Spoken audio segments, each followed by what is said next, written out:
Hello, boxing world. Scott Knife here. Welcome to another edition of Real Combat Media Interviews. Today, we talk with Shannon the Cannon Briggs.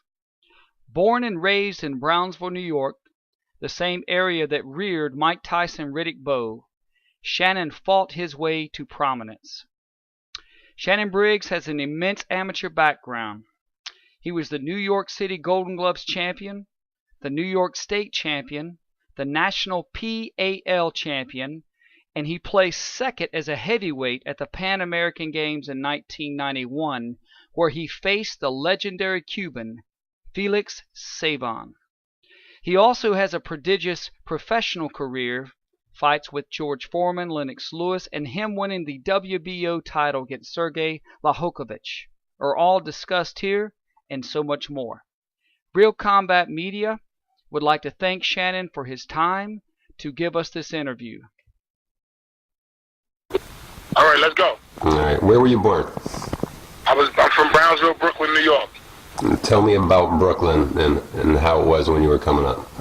Well, again, like I said, I'm from Brownsville, Brooklyn. There's a difference from Brooklyn and Brownsville, Brooklyn. You know what I'm saying? Well, teach us, man. Teach me. Okay, well, I say Brownsville because, you know, we actually, it's the worst neighborhood in Brooklyn, and it's been from the beginning of time. So, you know, it was rough growing up. It was rough before I was there. It's rough now.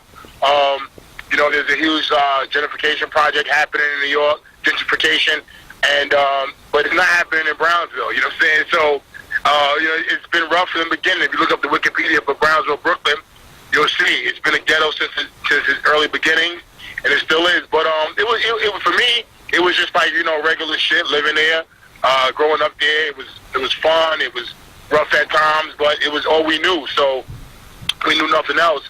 When we went to other neighborhoods, we were like, wow, you know, like Flatbush and even Bed-Stuy, and you know, we were amazed by like houses and stuff like that, because if you look at Brownsville, Brooklyn, it's something about housing project, and it's like, you know, miles and miles of housing projects. So for us, it was like, wow, you know, to see other places. But like I said, it was, you know, it's a breeding ground for fighting, and for crime. But at the same time, I was fortunate to make it out of there. Mike Tyson and Riddick Bowe was from the same neighborhood as well. Two former heavyweight champions. So I fall on a list of fellas of great fighters from Brownsville. Mm-hmm. And what was your home life like? It was, you know, it was to me, it was phenomenal. It was great, you know. As an early kid growing up, my mom was a working parent.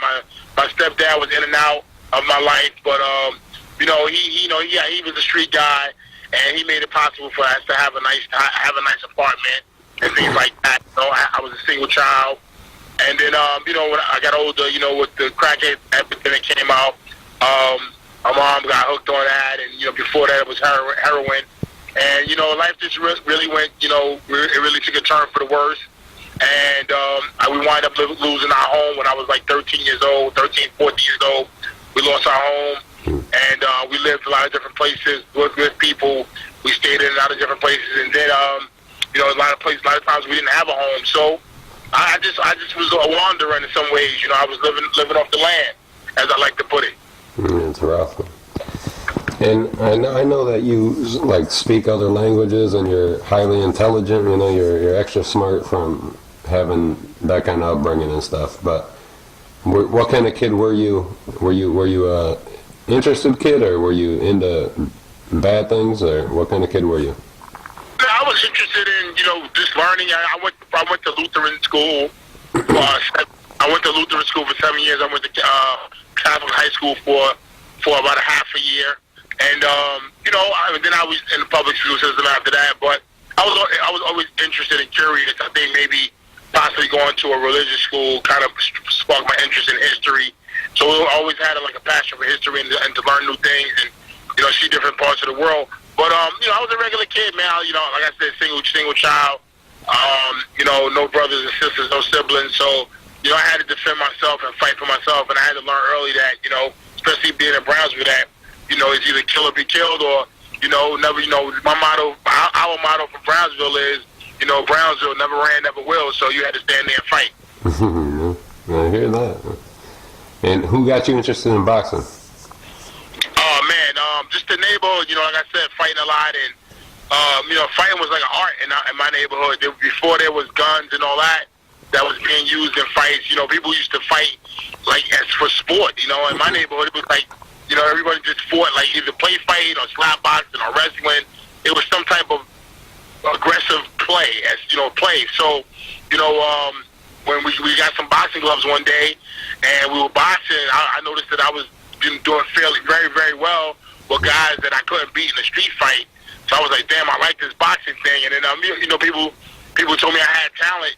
Even that was just on the basketball court. So I decided to stick with it. Yeah. How old were you when you first walked into a boxing gym?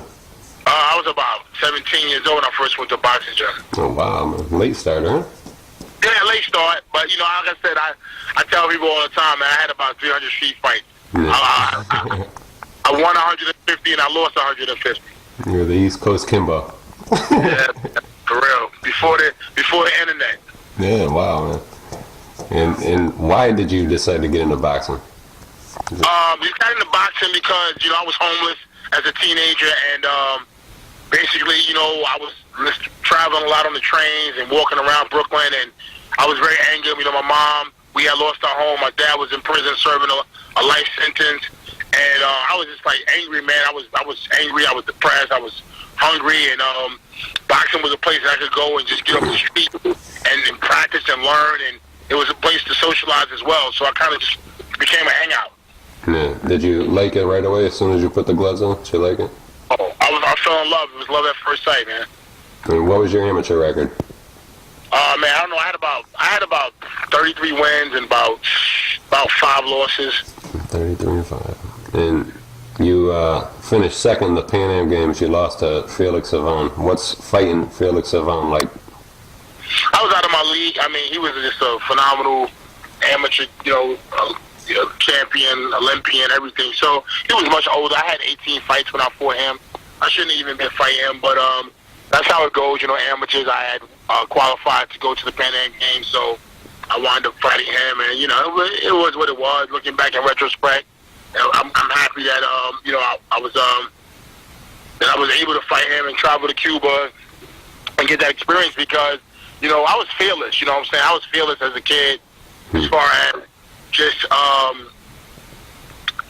being even going to fight him. I was like, I'm a win. I really thought I could win. So to me, it was just like, okay, let me go do this. Yeah. And now, in retrospect, that you're so experienced now, what was so special about Felix Savon? What made him so successful? He was fighting kids, to be honest with you. I mean, he was fighting kids, and I think he was fighting experience. What made him successful was the experience. He never turned pro. He had a great Cuban program backing him, full-time boxing. Now, I was a kid. I was going to school boxing and working boxing and, boxing part-time. This is what they do for a living, and this is what they do over there as part of being, prideful for the country and being a champion. So for us, I mean, it's just, it's second nature for them. For us, it was like, just something to do. Yeah. You were the U.S. heavyweight champion. How'd that feel to become the U.S. heavyweight champ?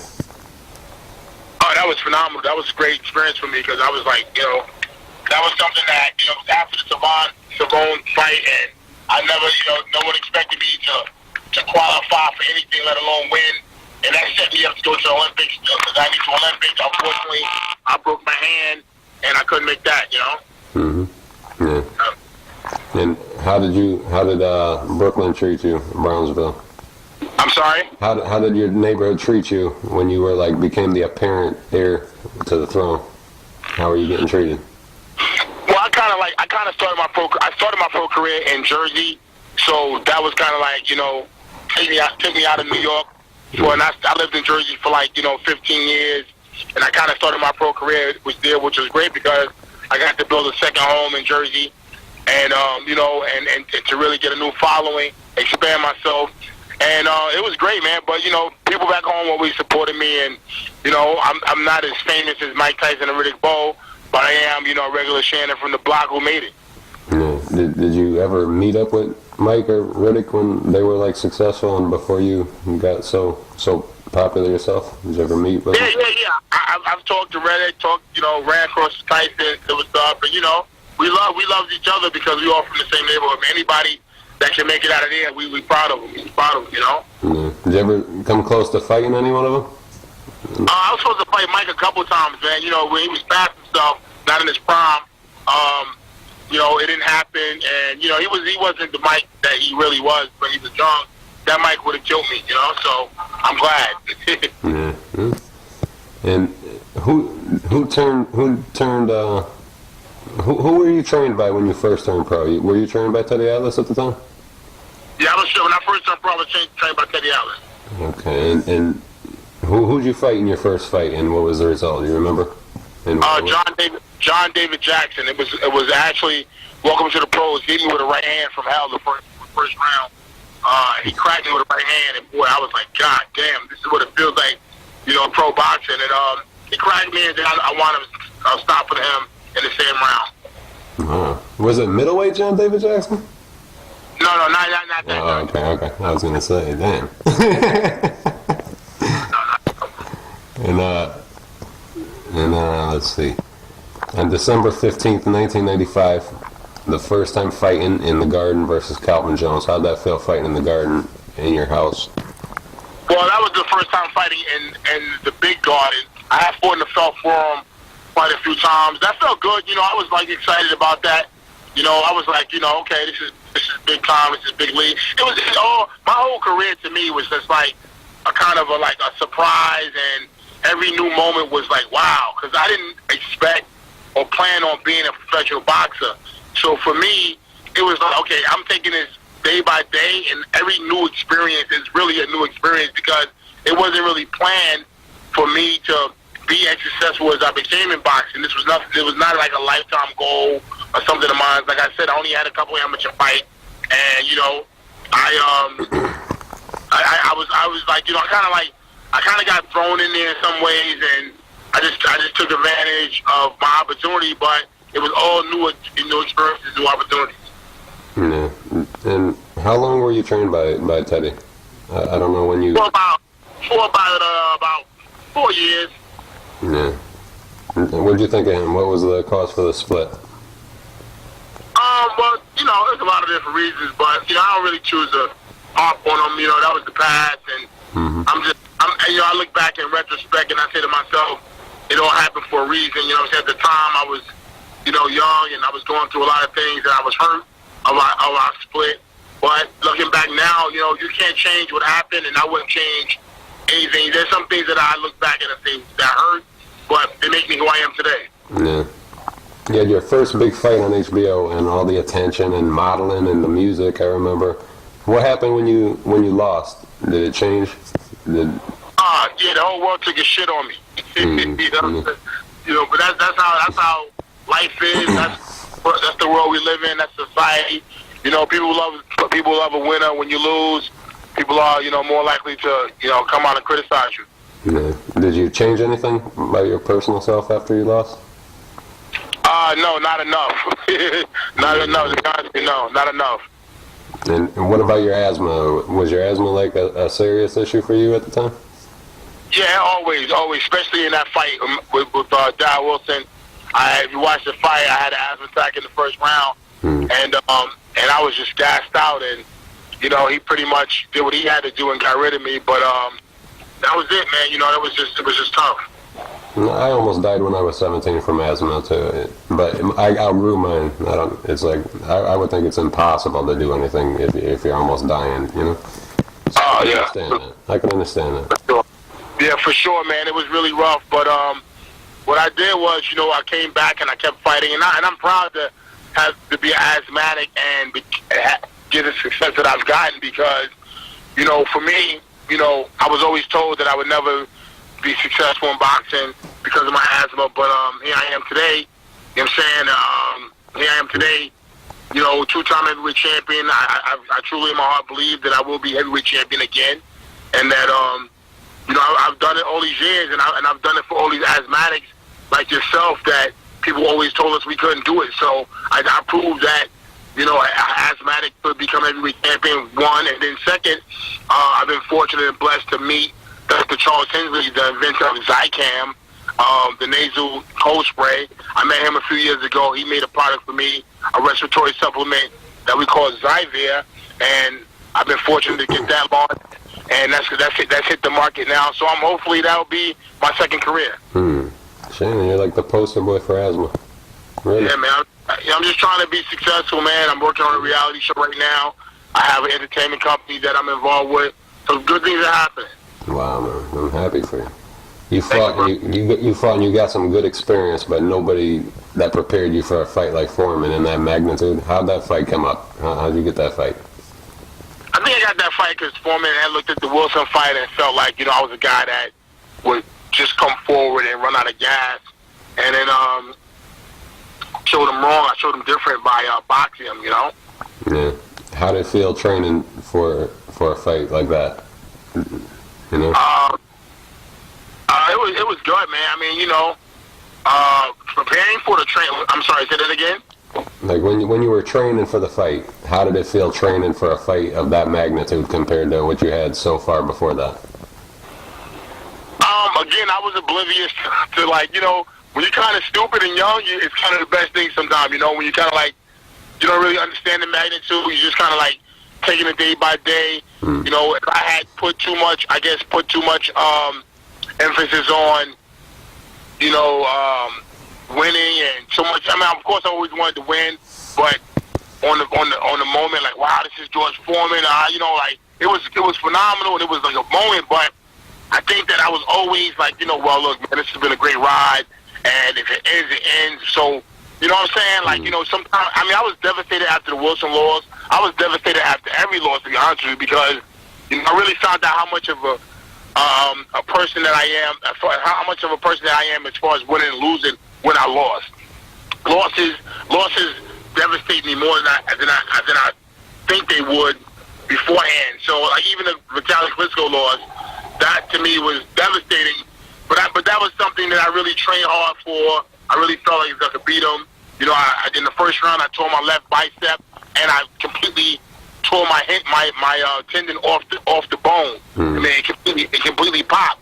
So that to me was like, damn, in the first round, how could this happen to me? So I was really devastated from that alone. But I came back, and here I am today. And like I said, with the nutritional supplements Zyvir, as well as my entertainment company. I'm also writing my autobiography about my life. I'm just working, man. I just had a baby girl. My baby girl is 8 weeks old. So things are happening, First baby? No, my third, man. My first girl, though. Oh, well, that's good, man. Dangerous, though. Dangerous. I'm going to have to kick somebody's ass. I think you'll be all right, man. Who's she gonna bring home? They better leave her alone. Who's she gonna bring home? She'll need friggin'. I don't know who she'll need. Friggin' Bigfoot, maybe. She better be gay. I think that too about my girls. I wouldn't mind so much. For real, I wouldn't mind so bad, Yeah. You have to go, Shannon? If you have to go, I could. I'm filming a movie called Pain and Gain with Mark Wahlberg and Dwayne The Rock Johnson. I'm actually pulling up to the camp now. Oh, wow, man. Are you in California? No, I'm in Miami. They're filming here in Miami. Oh, okay. Is there a time I could call back at some time? Yeah. If you don't mind calling back, how about getting me this evening? Is that okay with you? That's great, man. I'll do it. All right, brother. All right. Thanks a lot, man. Hello. Hey, Shannon. What's up, man? It's Chris from Real Combat Media. What's up, Chris? What's up, buddy? Is it a good time to do the second half of our interview now, or no? Yeah, let's do it. I wanted to ask you, fighting Calvin Jones, how'd that feel, fighting in the Garden? It was really good. I felt good, Just fighting at home in front of, my New York fans. It felt great. I was excited. It was a big turnout. It was a big card. I still held it for the cards, so it was a big card. And it was a great night for boxing. Mm-hmm. For myself at least. Yeah. What'd you do to celebrate after that at that age? Your first fight at the Garden?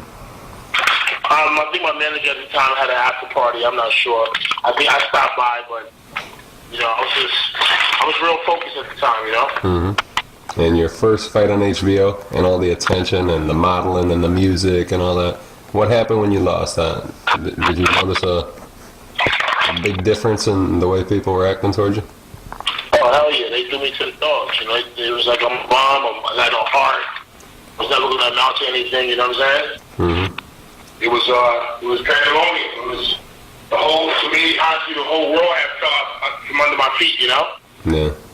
It was always a shaky, nervous world because I was never really confident when I was fighting at the time. I was training with Teddy Atlas. We didn't have the best relationship. And my management at the time was, you know, they were putting money into me and they were looking to make a lot of money, but no one was really dealing with me as a person, you know? Mm-hmm. And I'm not sure if I even asked you about this, but do you still get troubled by your asthma, or is your asthma taken care of now? No, I still have problems with it, but it's doing good now, you know? Like I said, I'm working with this new product that a friend of mine's made, Dr. Anthony. Yeah.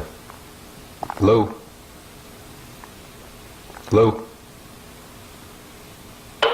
Hello? Hello? I can't hear you, Shannon. I don't know if you hear me.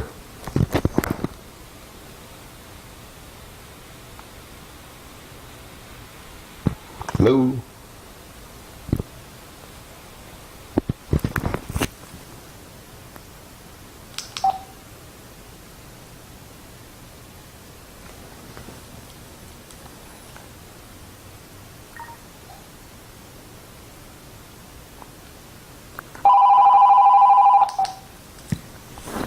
Hello? You what happened, bro? Yeah, thanks, man. I think your phone died.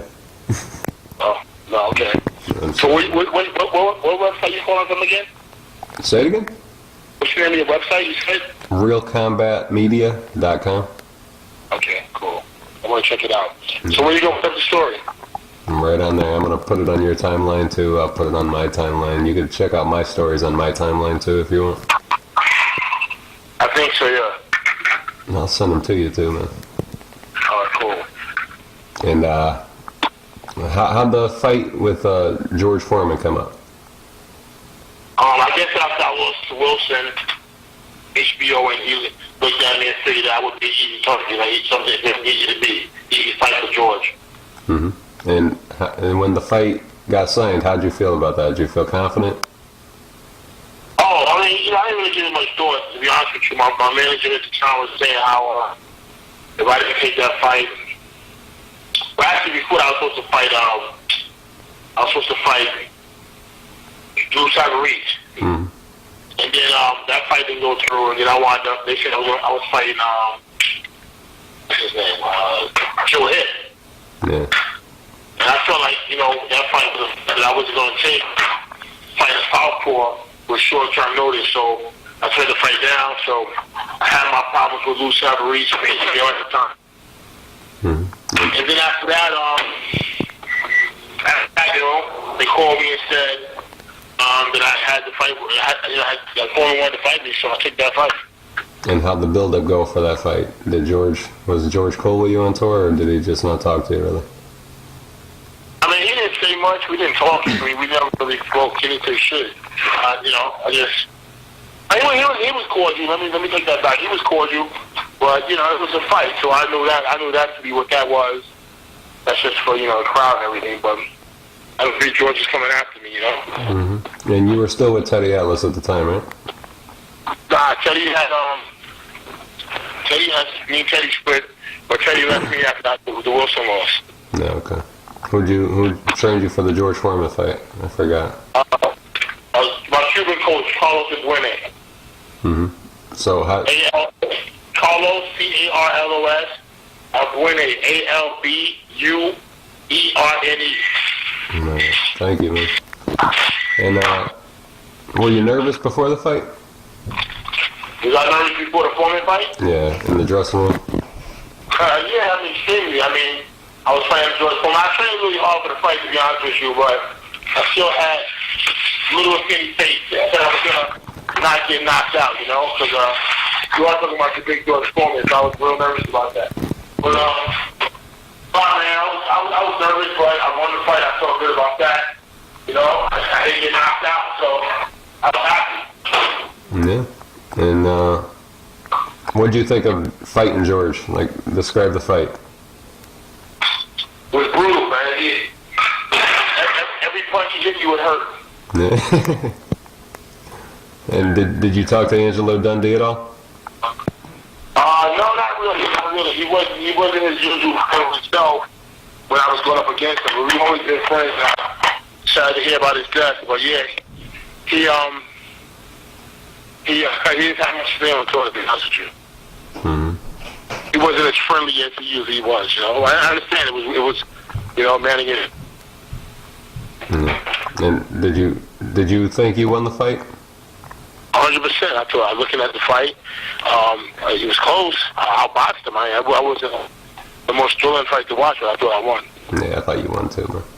And what changed in your life when you became the champ? That was the linear championship. So, how'd you feel about that? You're getting a couple more clubs for free, you know, girls. But nothing really. I mean, I got better as a fighter. I will say that I did get better as a fighter because I think my confidence went up. Extremely, just, you know, not getting knocked out. Foreman had knocked out so many men, but not to get knocked out and to feel as though I outboxed them. You know, that was my plan for the fight. Of course, not to stand in front of him. So I felt like, you know, I got better as a fighter after that night. Yeah, you did. You did. And you learned to relax more, you know? I noticed that too. Yeah, I just... Yeah. Did you feel you got better after leaving Teddy Atlas? Looking back, yeah. Mm-hmm.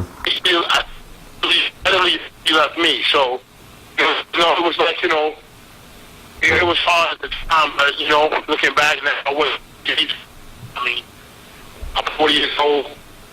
I'm still able to, you know, hold a conversation with you. Anyway, when I don't feel punched on yet, so I feel like, you know, I did it pretty well. And I wouldn't change anything, but time it hurt. Like, looking back now, everything happens for its reason. Mm-hmm. And in your very next fight, you fought Lennox Lewis. How'd that fight come up? That's a fight in the beginning. And I hurt my hand. After the Foreman fight, my hand was destroyed. Lennox didn't want to fight Foreman. No one knew this, but Lennox was always trying to avoid Foreman. Foreman really wanted to fight him really bad. He wouldn't fight. Lennox wouldn't fight him. So when I won the linear heavyweight title from Foreman, this is when Lennox came out of the blue and wanted to fight me really bad and made a big offer, because this was a title that began in England, the linear heavyweight championship, the linear going back to the first champion, Darnell Sullivan, and going back. So England really received that as the real heavyweight champion. So when I won that belt, they came over. They had a big award ceremony. They gave me a trophy. I still have it. It's one of my most thankful, happy trophies I had. It was a fight that people were saying I lost, and these guys crowned me the heavyweight champion. I felt really good about that. But Lennox wanted to fight me for that linear title, and that's what he did. But I should have been in that fight because my hand was hurt. My management didn't really care. They just wanted to make a quick buck off me. But that's how boxing is, man. So what can you do, you know? Yeah. So you went over to England to get a special award for being the linear champion? They came over here, but they were at this award ceremony upstate New York, and I was just blown away because I was taking so much heat from everybody, and just really tough time for me. But to have them give me an award, it was just really great. Yeah, that's great, man. And bring me in the ring with Lennox Lewis. How's being in the ring with Lennox like? He was strong, he was big, he was solid, you know, he was just a big solid. I couldn't believe how solid he was, how heavy he was. Like, I couldn't move him around and nothing like that. But he was explosive. I should have been in that fight, to be honest with you. I had no training. I had one arm. I had just my right hand. I couldn't jab really. I had shot my hand up with all types of stuff before the fight to numb it.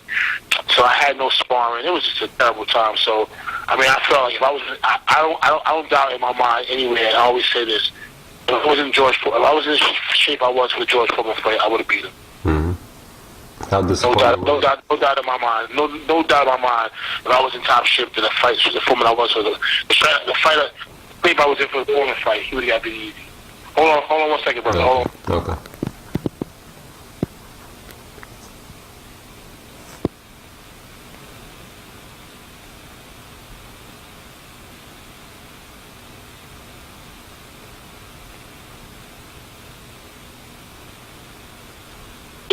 Hey, Chris.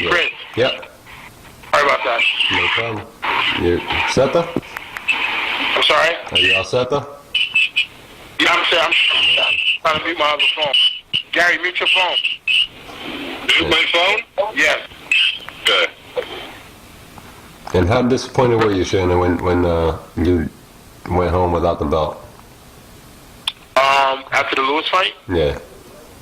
I was very disappointed because, like people like to say, I was fighting for his championship. I felt like he was fighting. I knew the real inside story was that he was fighting for my championship. So, like I said, to become the linear heavyweight champion in the world, and then lose it, I was disappointed because to me that was the only belt that I find at the time to be the true belt, the linear heavyweight championship. Mm-hmm. And a couple fights later, you fought Franz Botha.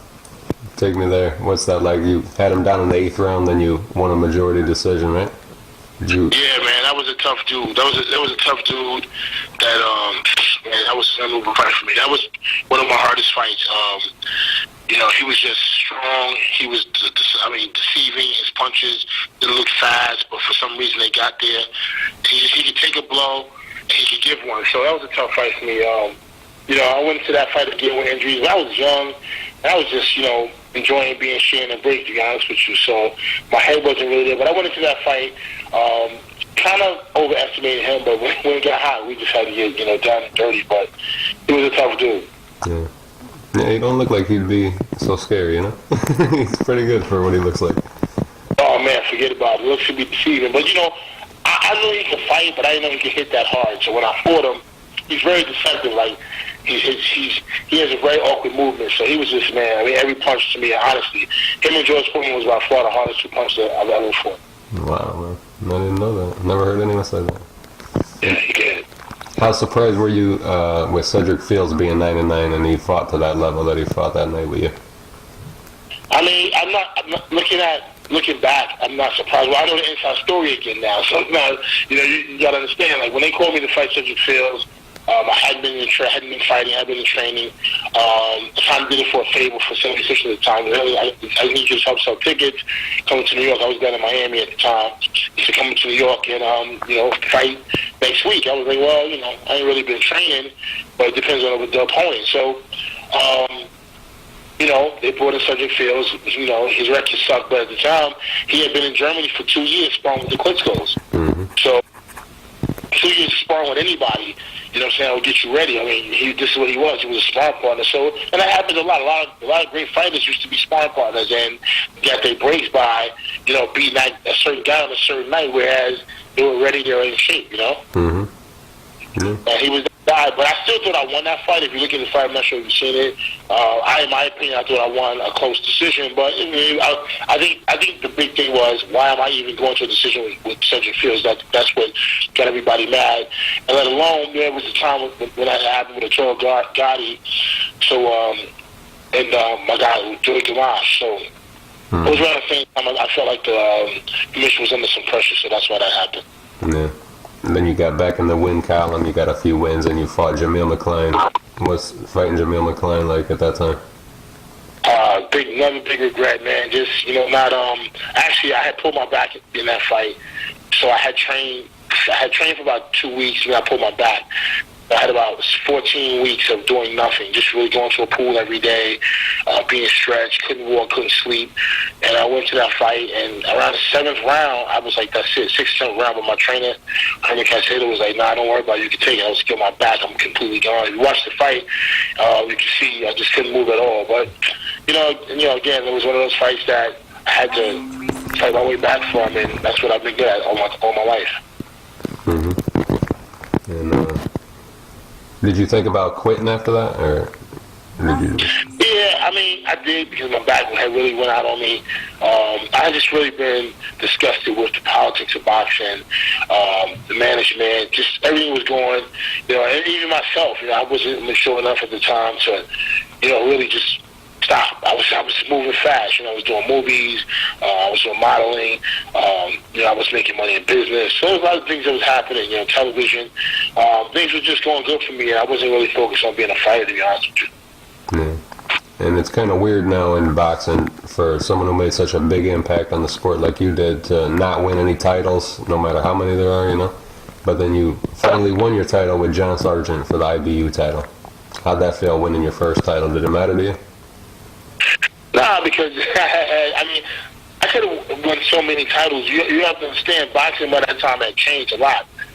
Fighting for smaller titles weren't even like something that really happened or mattered. You know, like I got a title shot. I never fought for a minor title. So these things were important back then. But back in the 80s and early 90s and mid 90s, that wasn't important if you had a small title. So that's something that kind of came new now, like so many different minor belts. You know. Mm-hmm. And then you took some time off after that, and you came back.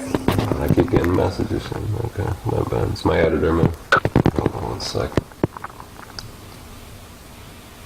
Okay. All right, you took some time off, and you came back, and you fought Ray Mercer. How was that, fighting Ray Mercer in 2005, anyway? Oh, it was great. I mean, I took time off to do some movies. The real estate market was collapsing, and I was right in the middle of it. I had, at the time, about 18 properties, and I was just losing my ass and my shirt and stuff and everything. So I just decided to get in shape, come back. Mercer was a vendetta fight. We had the same manager at one time. We actually spent time, living in the same house. So it was just like, it was a long time beef that we had, and I got in really great shape. I think that was probably second to being in the George Foreman fight. That was the top shape I was in. Actually, it was a Vitaly Klitschko fight, but I was in top shape for that. I mean, I really trained hard for that Mercer fight because I really wanted to knock him out. Mm-hmm. Why? What happened? Is there any public beef that happened between you guys? Nah, I just, I'm going to keep that under the wraps. That's for the book. Okay. You got one planned? You got a book planned? Yeah, I'm working on it now, man. Hopefully I'll be finished within the next 13 weeks. What do you don't do, Shannon? You do everything, man. I'm just trying to make it, brother. I'm trying, bro. I'm trying, Yep. So then you added the WBC feature box title. You still didn't care about that title? I mean, I got about 14 titles around my house, man. But I was happy to win every belt and everything I've done. But the big picture has always been, the heavyweight championship. And when I went after it when I won in 06, it was like, wow, okay. I really wanted to win all the titles. I really had my mindset on it. But, fate be it, luck be it what it is. I had management problems. Don King was my promoter at the time. I don't feel like Don protected me as far as when I got sick, when I had pneumonia, and it was bad. So I felt, they just basically put me in a fight, getting to lose just because I had the title. So I lost the title to Dragunov, and after that, I was just really depressed, man. Just like I was done with boxing because I seen no way out. Came back, gave it another shot, went after Vitaly, and everything fell apart, man. Things fell apart with my management. Not my management. I was managing myself, but my promoter. Company that I started called the Empire, Go to Empire, did a change to Empire. That went under. They kind of just left me for dead in Germany after that. I was just like, fuck boxing.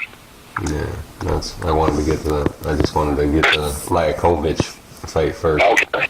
Sure. That's a better memory, right? Yeah, it was good. It was cool. It was cool. But I was one of those where I was, I was so ingrained in the business part of it because I had to be. So I was, going back and forth with Don King. 2 days before the fight, Don King changed my purse on me, right? But I was like, nah, that's not happening. So it was just so much things that I've always had to look out for myself as a fighter and as, business-wise, because my managers, as I've told you through our couple interviews we've had, that this is a dog-eat-dog sport, you know what I mean? Like, and so I basically had to, be my eyes and ears, say yes and say no to things that, my manager didn't, so say no to things that...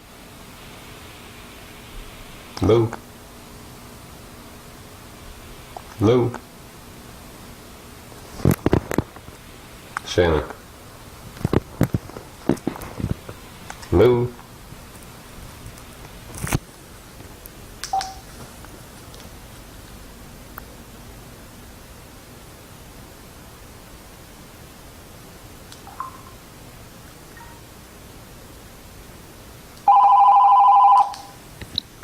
No.